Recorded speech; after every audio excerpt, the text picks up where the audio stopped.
Hello families, welcome back to Kingdom Kids Story Time. Today's chapter is The Forgiving Prince, and it comes from Genesis 37 to 46. Jacob had 12 sons, but of all his sons, Joseph was his favorite. One day, Jacob gave Joseph a splendid new robe. It was beautiful and rich with all the colors of the rainbow, but it made Joseph's brothers jealous. They wanted rich rainbow robes too. Then, to make matters worse, Joseph kept on having these special dreams. "I dreamed I was the greatest. I was king," Joseph told his brothers. "And you all bowed down to me." Now, I'm sure you know, even if Joseph didn't, that telling your brothers things like that isn't a very good idea. Joseph's brothers hated him even more. They wanted to kill Joseph and his dreams. And one day, that's exactly what they tried to do. They tore Joseph's rainbow robe off him and sold him to slave traders for 20 pieces of silver. The traders took Joseph to Egypt and made him into a slave. The brothers went home and lied to their father, telling him that Joseph was dead. "That's the end of that dreamer," they thought, but they were wrong. God had a magnificent dream for Joseph's life, and even when it looked like everything had gone wrong, God would use it all to help make the dream come true. God would use everything that was happening to Joseph to do something good.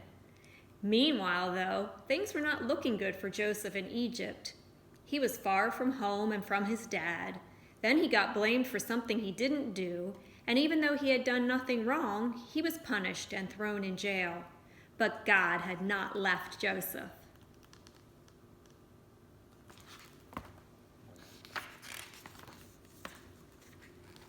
One night, Pharaoh, king of Egypt, had a scary dream about thin cows gobbling up fat cows.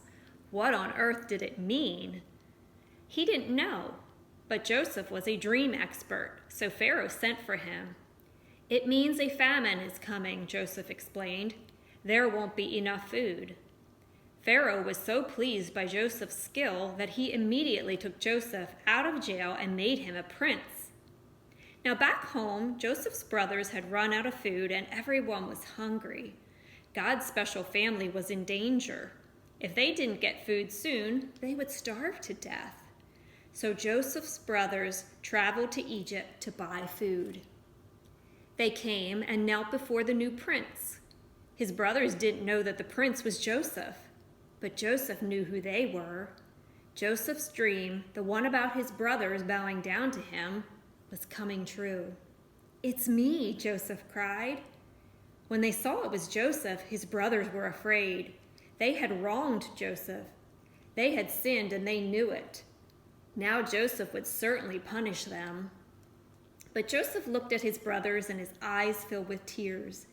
Even though his brothers had hurt him and hated him and wanted him dead, in spite of everything, he couldn't stop loving them.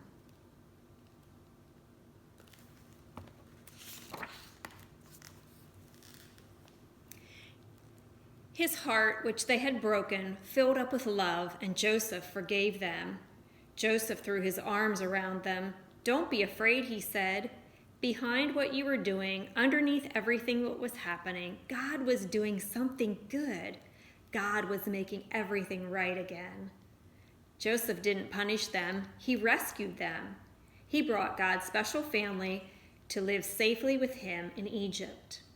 One day, God would send another prince, a young prince whose heart would break. Like Joseph, he would leave his home and his father. His brothers would hate him and want him dead. He would be sold for pieces of silver. He would be punished even though he had done nothing wrong. But God would use everything that happened to this young prince, even the bad things, to do something good, to forgive the sins of the whole world.